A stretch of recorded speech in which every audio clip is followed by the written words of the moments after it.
Sebagai salah satu rangkaian hari jadi Kota Kediri ke-1144, Kediri Skuter Festival atau KSF ke-6 di Gor Jayabaya tahun ini diyakini akan mendatangkan potensi perputaran uang hingga miliaran rupiah.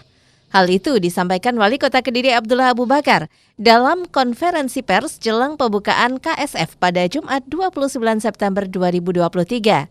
Menurut Wali Kota Kediri, gelaran KSF tahun ini akan semakin ramai lantaran secara nasional tidak berbarengan dengan agenda komunitas Vespa lain seperti yang terjadi pada tahun lalu. Mas Abu juga meminta maaf apabila kondisi lalu lintas di Kota Kediri akan sedikit padat karena banyaknya pecinta Vespa yang akan datang. Selain mengikuti KSF, juga berkunjung di beberapa titik wisata di Kota Kediri. Wali Kota Kediri menyatakan, meskipun Kota Kediri tidak memiliki destinasi wisata alam, namun dengan digelarnya KSF yang mendatangkan peserta dari seluruh Indonesia, diharapkan dapat menjadi city branding Kota Kediri.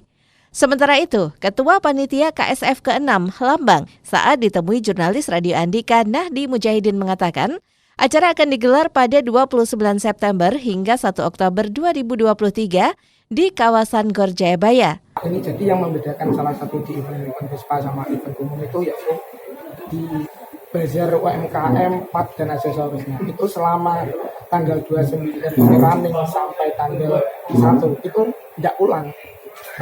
Tetap semua seperti di tempat jualannya masing-masing. Perputaran ekonomi diprediksi akan meningkat karena selama gelaran KSF berbagai jenis UMKM, mulai jajanan hingga spare part Vespa selama 24 jam berada di lokasi event. Nahdi Mujahidin, Didik Heri, Andika TV.